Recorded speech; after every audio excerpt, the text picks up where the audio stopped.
सबों को जोहार, जय धर्मे। तो आज हम लोग जा रहे हैं फगुआ जलाने। तो चलिए मैं आप लोगों को जाके दिखाता हूँ फगुआ क्यों बनाते हैं और फगुआ क्यों जलाते हैं। तो चलिए मैं अभी जाके दिखाता हूँ, तब तक आप लोग ब्लॉग में बने रहें।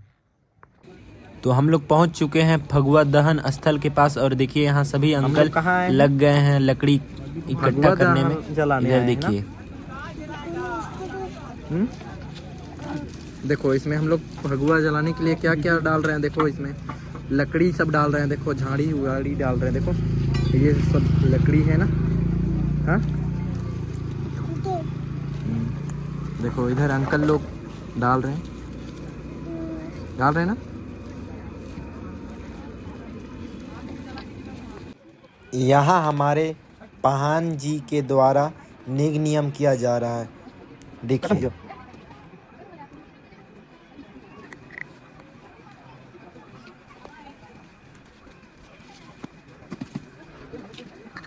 का कहानी है, उसको थोड़ा सा सुन करके ये होलिका दहन काहे किया जाता है, किस लिए किया जाता है, उसके बारे में हमारे प्रदीप सर हैं, वो इस संदर्भ में बताएंगे। और आज जो होलिका दहन हो रहा है, एक साल का जो भी बुराई है, हम लोग इस बुराई को आज हम लोग अपने मन से इसको दहन करेंगे। हल्ला नहीं करो, इधर सुनो अंकल क्या बोल रहे हैं। हम लोग एक हंसी खुशी रंग लगा करके नया जीवन एक तरह से शुरुआत करेंगे। तो होलिका दहन के संदर्भ में इसका कहानी क्या है, इस विषय पर प्रदीप सर बात रखेंगे। रोड में जो किनारे, रोड में जो ज्यादा किनारे हैं, थोड़ा आगे बढ़ जाओ, कोई बाइक सब आएगा फिर थोड़ा सा इधर आगे बढ़ो, रास्ता छोड़ दीजिएगा, आगे बढ़ना। अच्छा 2 मिनट चलिए। यहाँ अखाड़ा परिसर में उपस्थित सबों को मेरी ओर से जय धर्म। आज हम लोग होलिका दहन के लिए एकत्रित हुए हैं, लेकिन हम आदिवासी लोग इसको फगुआ काटो होलिका दहन के बारे में जानकारी लेने के लिए यूट्यूब में, गूगल में बहुत तरह का जानकारी मिलेगा, किताबों में भी मिलेगा। लेकिन हम लोगों का आदिवासियों के बारे में फगुआ हम लोग क्यों काटते हैं, हमको लगता है कि अब शुरू हो चुका है। यूट्यूब सब में भी आप लोगों को देखने के लिए मिलेगा, सुनने के लिए मिलेगा। लेकिन जब हम लोग छोटे थे उस समय हम लोग सिर्फ बुजुर्गों से जो सुने थे वो सुना हुआ कहानी को आप लोगों को बतलाने जा रहे हैं, विशेषकर हमारे बच्चों को बतलाने जा रहे हैं। तो ऐसा कहा जाता है कि जब हम लोगों का सृष्टि हुआ, गांव बसना शुरू हुआ, उस वक्त एक गांव गुमला जिला में है, उस गांव का नाम है सारू, और वहां एक सारू पहाड़ है। उस समय आज के जैसा विज्ञान और प्रौद्योगिकी का विकास नहीं हो पाया था, इसलिए हम लोग का लोग समझते थे कि यही पहाड़ हमारा आसपास में या हमारा राज्य में, देश में सबसे ऊंचा पहाड़ है। और उसी पहाड़ के ऊपर में चोटी में एक विशाल का सेमल का वृक्ष था। उस वृक्ष में, उस पेड़ में 2 गिद्ध और गिद्धनी सोनो और रूपो रहा करते थे, और वो राक्षसी प्रवृत्ति के होते हैं। हम लोग जानते हैं गिद्ध मांसाहारी होते हैं। वो अगल बगल के गांव में जितने भी हमारे लोग थे वहां रहने वाले, उनका मुख्य पेशा खेती किसानी था, और उनका मुख्य औजार हल, जुआट, पाटा ये सब हुआ करता था। आज भी वही सब है। तो उसको वो दोनों गिद्ध गिद्धनी क्या करते थे कि उठा करके और अपना आशियाना बनाने के लिए, यानी कि अपना खोता बनाने के लिए उस पेड़ में ले जा करके इकट्ठा किया करते थे, जिससे कि किसान भाई लोग, हमारे लोग बहुत परेशान हो जाते थे। और जब खोता घोंसला बन गया, उसके बाद में कुछ दिनों के बाद में उनका बच्चा भी हुआ गिद्ध और गिद्धनी का। तब उन लोगों के पास अपने बच्चों का भरण पोषण के लिए, उनको भोजन कराने के लिए क्या करने लगे कि गांव में जितने भी बच्चे दिखते थे या उनको जो लगता था कि ये शिकार आसानी से हो जाएगी, उसको उठा करके अपने बच्चों को खिलाने के लिए ले जाते थे। अब ये सिलसिला लंबे समय तक चलता रहा, जिससे कि गांव में रहने वाले सारे लोग परेशान हो गए और इसका उपाय ढूंढने का सोचने लगे। और जब कभी भी हम बुरे वक्त में फंसते हैं तब हम लोग अपने धर्मेश को, आराध्य देव को याद करते हैं और उनको गोहराते हैं कि कुछ न कुछ उपाय आप कीजिए। तब धर्मेश या भगवान या आराध्य देव जो हम लोग के होते हैं वो इस चीज़ को उनके पास आवाज़ पहुंच जाती है। तब वो सोचते हैं कि हम कुछ उपाय करते हैं और ऐसा सोच करके एक आदमी को वो भेजते हैं, मतलब अपना रूप बदल कर भेजते हैं या कहीं अवतार लेते हैं। और वो व्यक्ति कहा जाता है, हम सुने थे कि वो खसरा खुसरू व्यक्ति था, यानी कि उसका शरीर ऐसा देखने से लगता था कि उसे लोग नज़दीक नहीं सटते। तो आता है और गुहार करता है कि हमको, मतलब आप लोग किसी के यहाँ पनाह दीजिए। तब उसको जगह नहीं मिलता है, गांव में कोई उसको जगह नहीं देते हैं। लेकिन उसी गांव में एक बुढ़िया रहा करती थी जिसको घूनी पच्चो कहते थे, और वो उसी पहाड़ में उसका घर था, गुफानुमा घर था, वहाँ वो रहती थी और किसी तरह से अपना गुजर बसर करती थी। तो वो व्यक्ति उसके पास जाता है और बताता है कि हमको रहने के लिए जगह दो। तब वो तैयार हो जाती है और उसको रहने के लिए जगह दे देती है। तब वो वहाँ रात में खाता पीता है और सो जाता है। और वो तो चला था कि उनको मारने के लिए, सोनू रूपों को मारने के लिए, तो अपने साथ में वो तीर धनुष लेके गया हुआ रहता है। खा पी के तीर धनुष को एक साइड में रख करके सो जाता है। तब वो बुढ़िया का नाम था घूनी बुढ़िया। घूनी मतलब कि घून खाने वाला। तो वो उसका तीर धनुष जो था, चियारी धनुष, उसको घून खा जाती है। और जब वो दूसरे दिन सुबह में वो अपना काम के लिए निकलता है, तो दोनों को मारने के लिए निकलता है, तो जैसे ही अपना धनुष चलाता है तो उसका धनुष क्या हो जाता है, टूट जाता है। टूट जाता है तो वो फिर हताश निराश होकर के आ जाता है। यह सिलसिला 1-2 दिन तक चला। उसके बाद वो सोचा कि अब ऐसे काम नहीं चलेगा। तब वहाँ पर रहने वाले असुर जाति के या लोहार जाति के लोग जो थे, जो लोहा का काम करते थे, उनके पास जाता है और अपना बात बताता है। तब वहाँ उसके लिए लोहे का तीर और धनुष तैयार हो जाता है।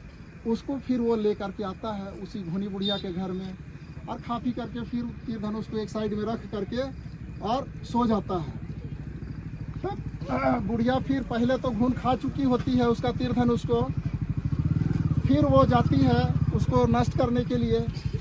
तब वो अपना दांतों से चिबाना शुरू करती है, तो उसका जो दांत है, लोहे का तीर धनुष था, तो वो टूटता चला जाता है। उसका आगे का सारा दांत टूट जाता है। उसके बाद सुबह जब उठ करके वो व्यक्ति देखता है जिसको कि भेजा गया था कि यहाँ वहाँ उसका दांत टूटा हुआ है, तब वो तो समझ जाता है कहे कि वो तो भगवान का दूत ही था। फिर दूसरे दिन अपना वो निकलता है अपना लोहे का तीर धनुष। उसका अलग अलग तरह का लोग वजन बताते हैं, लेकिन धनुष काफ़ी वजनदार था। और फिर निकलता है। फिर दूसरे दिन जब वो सुबह अपना जाता है और जब देखता है कि दोनों अपना घोंसला में बैठे हुए हैं, तो एक एक करके 3 बार वो चलाता है। पहला बार में चलाता है तो एक गीध मरता है, फिर गिधनी मरती है। तो फिर सोचता है कि गीध और गिधनी तो मर गए, अब इस पेड़ को भी नष्ट कर देना चाहिए। तो तीसरा बार में वो उस पेड़ को भी गिरा देता है, ऐसा कहते हैं। उसके बाद जब गिद्ध गिधनी का मौत हो जाता है, वो मर जाते हैं। उसके बाद में ये खबर जब गांव के लोगों तक पहुंचती है, तो सारे लोग एकदम खुशी से झूम उठते हैं। और फिर उसके बाद में उस जगह इकट्ठा होकर के उस पेड़ को जला डालते हैं। जो पुआल आसपास में हो, किसी तरह से ये जन्मे ना, बढ़े ना, कह के जला डालते हैं। और जलाने के बाद में उसी का जो राख होता है, उसी को एक दूसरे से खुश होकर एक दूसरे को लगाते हैं। और फिर दूसरे दिन सारे लोग इत्मीनान हो जाते हैं कि अब हम लोगों का हल जुआट या जो भी कृषि यंत्र है, हम लोगों का औजार है, उसको नष्ट करने वाला मर गया है। इसकी खुशी में लोग हल चलाते हैं, अब हमारा खेती बाड़ी बढ़िया होगा कह के, और उसी दिन से फगुआ का दूसरा दिन से उसको धुड़ेर कहते हैं। और उसमें हल चलाने के दौरान जो धूल उड़ती है उसी को लोग होली स्वरूप मानते हैं। इस तरह से हम आदिवासियों का ये फगुआ का कहानी है। और इससे पहले भी हम लोग होलिका दहन के बारे में, हिरण्यकश्यप और प्रहलाद के बारे में तो हम लोगों को हर जगह जानकारी उसकी मिल जाएगी। काफ़ी लोग पढ़े भी होंगे, सुने भी होंगे। और ये हम लोगों का आदिवासियों का जो फगुआ त्यौहार जब होता है, ये हम लोगों का साल का अंतिम दिन है आज हम लोग का। या तो हम लोग अंग्रेजी के हिसाब से जाए तो आज हम लोगों का 31 दिसंबर है। कल चैत महीना शुरू हो जाएगा, हम लोगों का नया साल का शुरुआत हो जाएगा। और इसी के साथ में हम लोगों का जो भी नया पर्व त्यौहार, खास करके हम लोग का खद्दी पर्व, इसी के साथ में चैत महीना में शुरू होगा। कल से हम लोगों का चैत महीना का शुरुआत, यानी कि हम लोगों का नव वर्ष का शुरुआत होगा।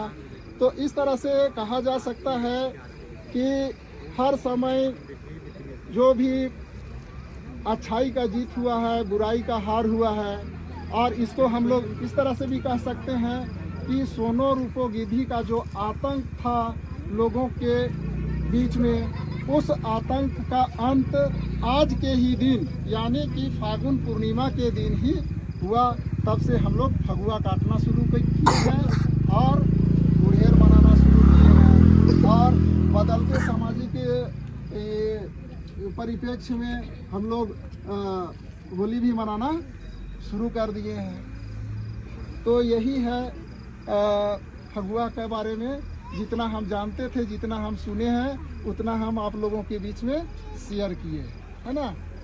तो इसी के साथ मेरा वक्तव्य अंत होता है। गलती पलती के चलते हम क्षमा प्रार्थी हैं, जितना जानते थे उतना बतलाएं।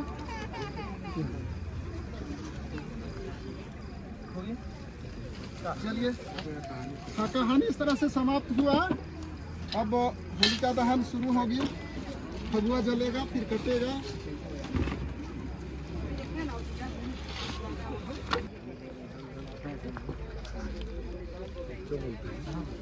घर नहीं बनाए, ये दीदी के गोदाम के जस्ट जहाँ होती है ना ट्रेनिंग, उसी के सीधा में मिलते हैं, उसी सीधा में।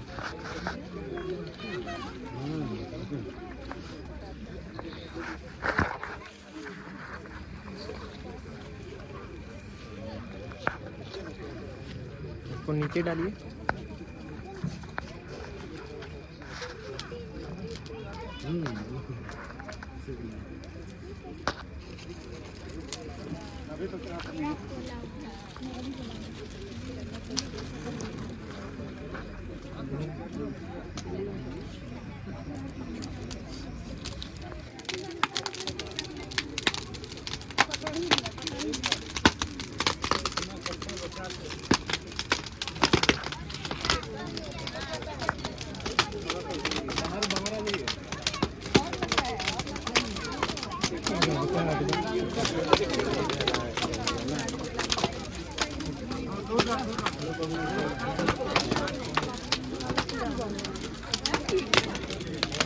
यहाँ देखिए अंकल ये लाए हुए हैं, बम लाए हुए हैं 2 डब्बा, और अभी अनबॉक्सिंग कर रहे हैं।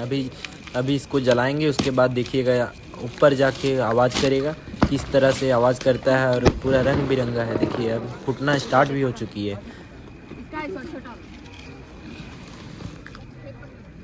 दोनों बत्ती जलाना होगा ना? एक एक तो जलाना,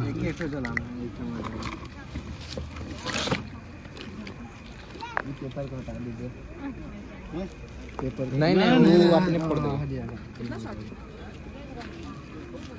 तो देखिए इधर फगुआ भी जल रहा है और इधर बम भी जलना स्टार्ट हो चुका है। देखिए पूरा धैं जा रहा है। देखिए कलरफुल बम है। देखिए ये देखिए कितना शानदार लग रहा है।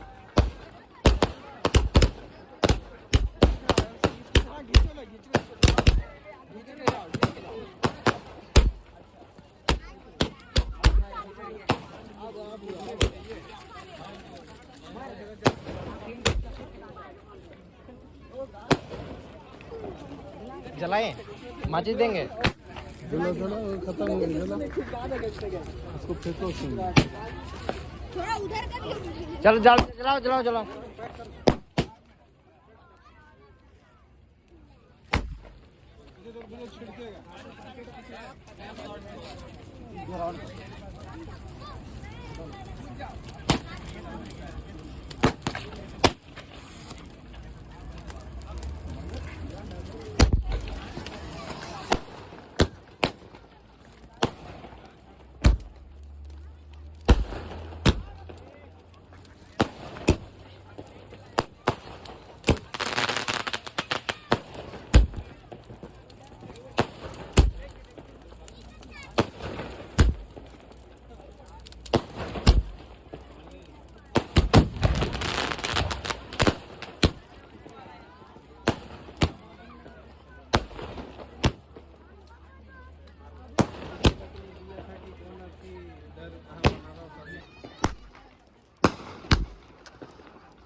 चलो चलो मारो मारो।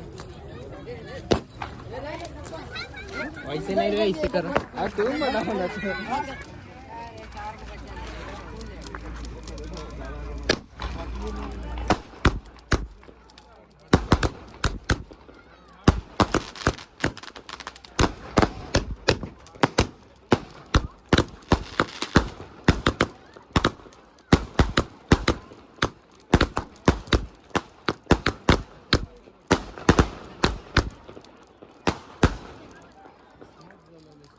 तो सभी बम जल के ख़त्म हो चुकी है और इधर इसी के साथ वीडियो एंड करता हूँ।